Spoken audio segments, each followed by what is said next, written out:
కాచి కాపాడి సజీవులుగా వచ్చి మీరు ఎక్కడికి దాచి కాపాడినందుకు వందనాలు తండ్రి.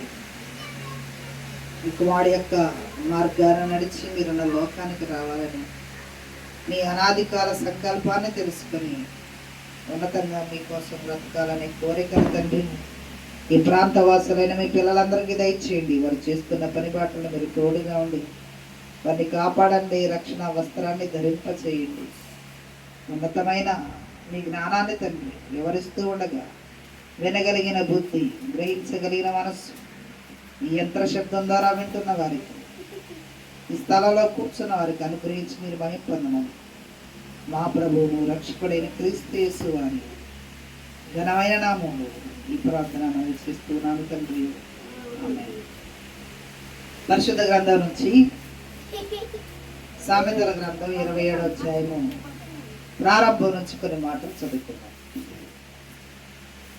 సామెతల గ్రంథం 27వ అధ్యాయము ప్రారంభం నుంచి కొన్ని మాటలు చదువుకున్నాం. రేపటి దినమును గూర్చి అతిశయపడకుము. ఏ దినమున ఏది సంభవించునో అది నీకు తెలియదు. జ్ఞాని అయిన సొలొమోను గారు దేవుని యొక్క జ్ఞానం తాను పొందుకున్న తర్వాత ఇలాంటి ఉపదేశాలు చేస్తున్నాడు. ఏమని? రేపటి దినమును గూర్చి నీవు అతిశయపడవద్దు. ఏ దినమున ఏది సంభవించునో అది నీకు తెలియదు. తెలుసా? రేపేం జరుగుతుందో మనకు తెలుసా? తెలియదు. రేపు భవిష్యత్తు ఉందనుకొని చాలా మంది ఏం చేస్తున్నారంటే మనుషులు విలువీయకుండా ఇష్టానుసారంగా అతిశయపడుతున్నారు. నాకు 5 కొడుకులు ఉన్నారు, 4 కూతుర్లు ఉన్నారు, 4 ఎకరాల పొలం ఉంది, 4 ఇళ్ళు ఉన్నాయి, 4 బళ్ళు ఉన్నాయి. ఇవన్నీ చూసుకొని రేపు నాకు వస్తాయనుకొని మనిషి ఏం చేస్తున్నాడు? అతిశయపడుతున్నాడు. మనిషికి అతిశయం ఎప్పుడు వస్తుంది? అంగబలాన్ని చూసుకొని, భుజబలాన్ని చూసుకొని, ఏమండి, ధన బలాన్ని చూసుకొని, అందాన్ని చూసుకొని మనిషి అతిశయపడతాడు. కానీ దేవుని యొక్క వాక్యం చెప్తా ఉంది, నీకున్న దాన్ని బట్టి నువ్వు అతిశయపడబాకు. ఏ దినమని ఏది సంభవించనో అది నీకు తెలియదు. ఇంతలో కనబడి అంతలో మాయమైపోయే ఆవిరి వంటి వాడవు నీవు, ఆవిరి వంటి దానవు నీవు. దేన్ని చూసుకుని అతిశయపడుతున్నావు?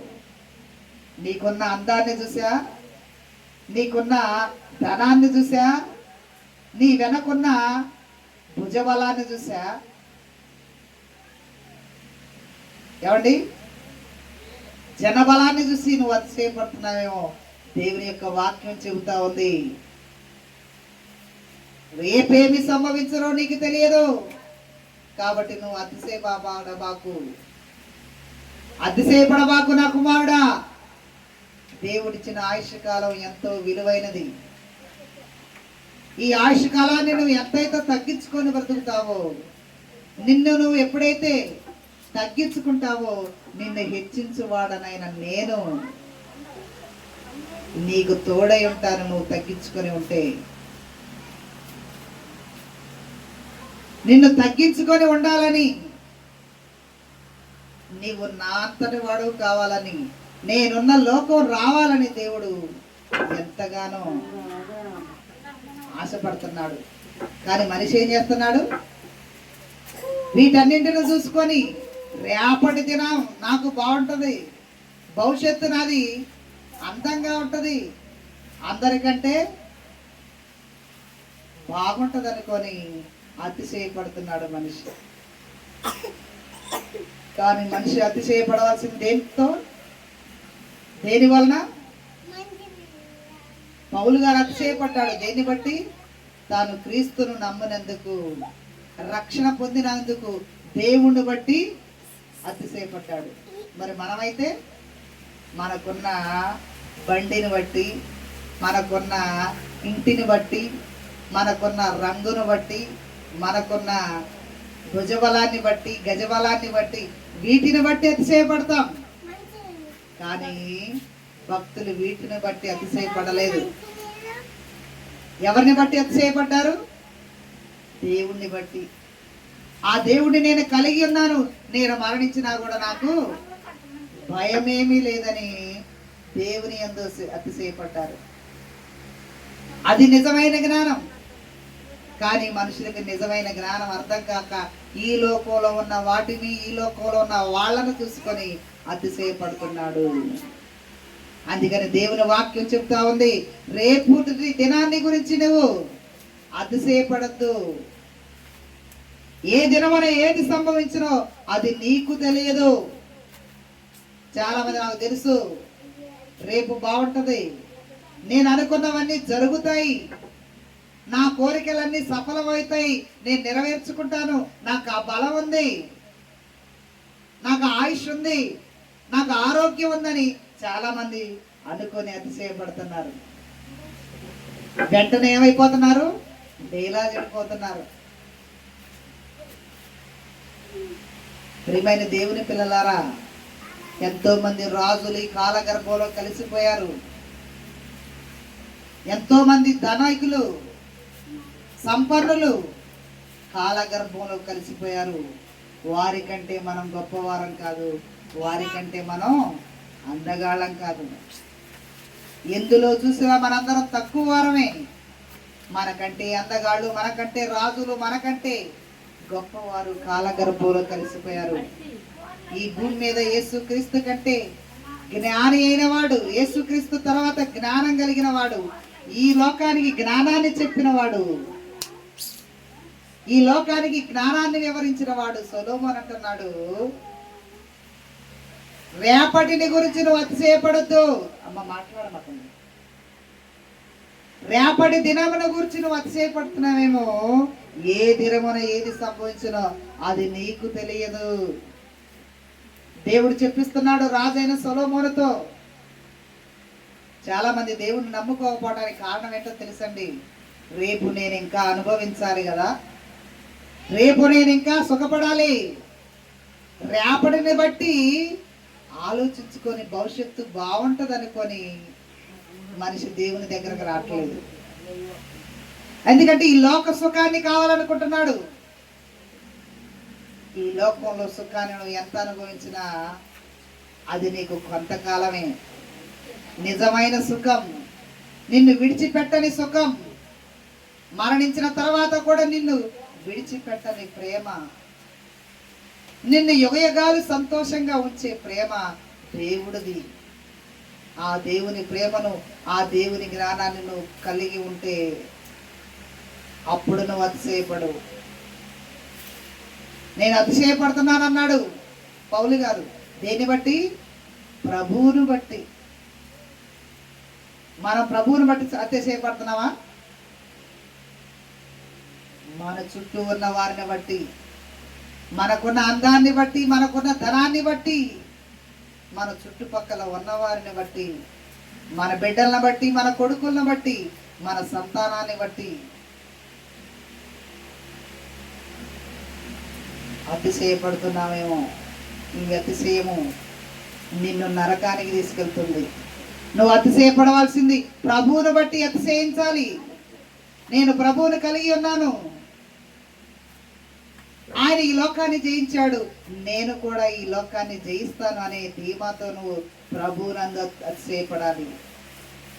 ఈ లోకంలో నేత్రాశ, శరీరాశ, జీవపడంబం ఉన్నవి. వీటిని నేను జయించాలి. ప్రభు అయిన యేసుక్రీస్తు లాగా తండ్రున్న లోకానికి పోవాలి. అందుకు నేను వాక్యాన్ని తెలుసుకున్నాను అని అతిశయపడు. కానీ మనుషులకి అతిశయం రావట్లేదు. నశించిపోయి ఈ లోకాన్ని చూసి, ఈ లోకంలో ఉన్న వాటిని చూసి అతిశయపడుతున్నారు. చాలా మంది సినీ నటులు చూడండి, వారు నటించినంత కాలం, వారు యవ్వనంలో ఉన్నంత కాలం ఎలా ఉంటారు? పాలు గారేటట్టు ఉంటారు. ఇప్పుడు ఎలా ఉంటారండి? మరణ పాశం. మంచంలో కనపడని స్థితి. ఒక తమిళ నటి ఎంతో అందంగా ఉండేది. ఆమెకు ఒక్కరోజు కూడా డేట్లు ఖాళీగా ఉండవంట. రోజులన్నీ కూడా బిజీ షెడ్యూళ్ళు. సినిమాలు నటించడానికి డైరెక్టర్లు, సినిమా వాళ్ళు ఆమె వెంట తిరిగేవాళ్ళంట. చివరికి ఆమె అందాన్ని చూసి అతిశయపడి ఇష్టానుసారంగా తిరిగి తన రోగాన్ని తెచ్చుకుంది. ఆ రోగాన బారిన పడిన వెంటనే మంచాన పడింది. అంత అందంగా, అంత లావుగా, అంత ఎత్తుగా ఉన్న మనిషి ఆ మంచంలో కూడా కనపడలేదు. ఎవరైనా ఆహారం పెడతారేమని ఎదురు చూసింది. ఆమె వెంట ఉన్న జనాభా ఆమెను విడిచిపెట్టి వెళ్ళిపోయారు. బాగా ఉన్నప్పుడు అతిశయించింది, అందాన్ని చూసి మురిసిపోయింది. ఆ అందమే ఆమెకి శాపంగా మారినాయి. ఆమె అందచందాలే ఆమెని పాడు చేసినాయి. చివరికి ఆ మంచంలో కూడా కనపడని స్థితి అండి. దివ్యమైన నీ పాద పూజ బాలయేసు అనే పాట పాడింది. ఒక యేసుక్రీస్తు సినిమాను కూడా నటించింది. ప్రభు సినిమా కూడా తీసింది. తమిళ నటి. ఆ నటన నటిస్తూ ఉంటే ఎంతో మంది ఆమెను చూసి ఇష్టపడేవారంట. ఆమె అందానికి ముగ్ధులైపోయేవారంట. అంత అందగతికి ఒక విచిత్రమైన రోగం వచ్చింది. అది మందులకు తగ్గేది కాదు. ఆమె దేన్ని బట్టి చేయించింది? అందాన్ని చూసుకుంది. తనకున్న నటనను బట్టి, ఈ లోకంలో ఉన్న డబ్బును బట్టి అతిశయించింది. తన అందమే తన అక్క, డబ్బే తనను మోసం చేసింది. చివరికి మంచంలో కూడా కనపడని స్థితి. ఎముకల కంటికి పోయింది. శరీరం అంతా, చర్మం అంతా కూడా ఏమైపోయిందంట? ఎముకలు కంటుకున్నాయి. మంచంలో కూడా కనపడట్లేదు. ఇద్దరు మనుషుల బరువున్న ఆ తమిళ నటి ఆ పడుకున్న మంచంలో కూడా కనపడట్లేదు. దేని బట్టి అతిశయపడింది? తనకున్న అందాన్ని బట్టి, తనకున్న నటన బట్టి, ఈ లోకంలో ధనాన్ని బట్టి అతిశయపడ్డది. చివరికి మోసపోయింది. దేవుని వాక్యం చెబుతా ఉంది, రేపటిని గురించి నువ్వు అతిశయపడొద్దు. ఏ దినము ఏది సంభవించినది నీకు తెలియదు. మనుషులు అనుకుంటున్నారు, నాకు తెలుసు, నా కొడుకులు నాకు బాగా చూస్తారు, నా బిడ్డలు నన్ను బాగా చూస్తారు, భవిష్యత్తులో నేను బాగా సంపాదిస్తాను, నేను సుఖంగా ఉంటాను, నాకు ఎదురు లేదు, నాకు తిరుగు లేదు, నా కొడుకు నన్ను బాగా చూసుకుంటాడు, నా కూతురు నన్ను బాగా చూసుకుంటుంది, నా మనవరాళ్ళు నాకు తోడుగా ఉంటారని మనుషులు అతిశయపడుతున్నారు. వారికి ఉన్న ధనాన్ని బట్టి, చుట్టూ ఉన్న జనాన్ని బట్టి. ఎవరు కూడా నిన్ను ఆదుకోరు ఆపదలో. నువ్వు నమ్మిన యేసుక్రీస్తు తప్పితే నీకు ఎవరు తోడుగా రారు.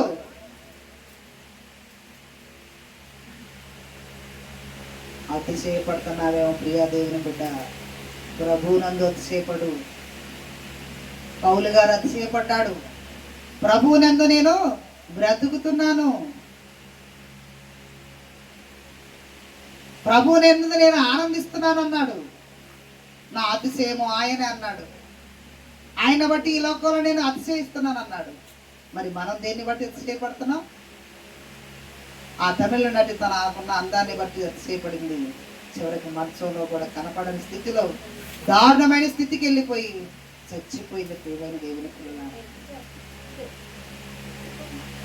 నువ్వు నేను కూడా దేవుడు సజీవ సాక్ష్యాలకి ఎంతో మంది జీవితాలను, పరిశుద్ధ గ్రంథంలో ఉన్న భక్తుల చరిత్రను, దేవుని కోసం బ్రతకని వారి యొక్క చరిత్రను రాయించి పెట్టిన, వివరిస్తున్న దేవుని సేవకులు చెప్తున్న వినని స్థితి మనకుంటే, రేపటిని బట్టి, మనకున్న వాటిని బట్టి, మన ఆరోగ్యాన్ని బట్టి, అందచందాలను బట్టి మనం కూడా అతిశయపడితే మన గతి కూడా మనకంటే ముందుగా మరణించిన ఆ రాజుల గతే పడుతుంది. అలాంటి గతి, అలాంటి స్థితి మనకు రాకూడదని దేవుడు ఈ సాయంత్రం వేళ ఈ మాటలు వినిపిస్తున్నాడు. ప్రియమైన దేవుని బిడ్డ, నీవున్న ఊరుని బట్టి, నీకున్న అందాన్ని బట్టి, నీకున్న బిడ్డలను బట్టి, నీకున్న కుమారులను బట్టి నువ్వు అతిశయపడుతున్నావేమో. నీ అతిశయం అనేది సరైనది కాదు. నువ్వు అతిశయపడవలసింది ప్రభువునందు అతిశయపడు. ప్రభువునందు నువ్వు గర్వించు, ప్రభువునందు ఆనందించు. ఆ ఆనందం స్థిరకాలం, సదాకాలం నీతో ఉంటుంది. అందుకనే ప్రభువునందు మృతి పొందిన వారు ధన్యులు. ప్రభువునందు మృతి పొందాలి. బ్రతికినా సంతోషంగానే ఉంటావు, మరణించినా కూడా నీవు సంతోషంగానే ఉంటావు. యుగయుగాలు సంతోషంగా ఉండాలనే అతిశయం మనలో ఉండాలి. అట్టి అతిశయాన్ని కలిగించేవాడు యేసుక్రీస్తు వారు. తన తండ్రి ఉన్న లోకానికి మనందరినీ తండ్రి యొద్దకు చేర్చడానికి ఈ లోకానికి తాను వచ్చాడు. ఆయన వచ్చి ఎన్నో బోధలు చేశాడు. ఆ బోధలు కలిగిన పరిశుద్ధ గ్రంథం మన చేతికిచ్చాడు. ఆ మాటల ప్రకారం జీవించి, ఆ మాటలను చదువుకుంటూ వాటి ప్రకారం మనం బ్రతికితే, అందుని బట్టి మనం అతిశయపడితే దేవుడు మనల్ని సదాకాలం ఆయనతో కూడా ఉంచుకుంటాడు. కాబట్టి ప్రభువునందు అతిశయపడాలని ప్రభు పేట మనవి చేస్తూ నేను ఆ మాటలు ముగిస్తున్నాను. ప్రార్థన చేసుకున్నాను.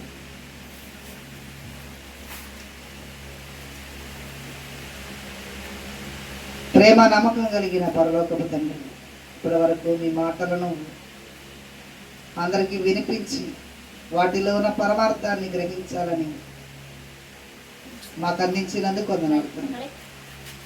మీ కుమారుడు ఈ లోకానికి వచ్చి మాకు మార్గాన్ని చూపించిన తన శిష్యులు ఎంతో మంది ఈ ప్రపంచ నలుమూల దిశలకు పంపించిన తండ్రి, మీ పరిశుద్ధ గ్రంథాన్ని చదివిస్తున్న గ్రహించని స్థితిలో ఉన్న మీ పిల్లలందరినీ జ్ఞాపకం చేసుకోండి. గ్రహించగలిగిన మనసును దయచేయండి, వినగలిగిన బుద్ధిని దయచేయండి, సహాయం చేయండి. వారి కుటుంబాల్లో మీరు నెమ్మదిని దయచేయండి దేవా, సహాయం చేయండి. ఎంతోమందికి లేని ఆరోగ్యాన్ని, ఆహారాన్ని ప్రతి క్షణం మాకు అందిస్తుంది. చల్లగా మీరు ఎక్కల కింద దాచి కాపాడుతున్నందుకు వందనాలు. మాకంటే అందగాళ్ళు, మాకంటే ధనం కలిగిన వారు ఈ లోకాన్ని విడిచిపెట్టి వెళ్ళిపోయారు ఈ క్షణానికి. అట్టి గుంపులో, అట్టి లిస్టులో మేము ఉండక మీరు ఎక్కల కింద దాచబడుతున్నందుకు మీకు వందనాలు తండ్రి.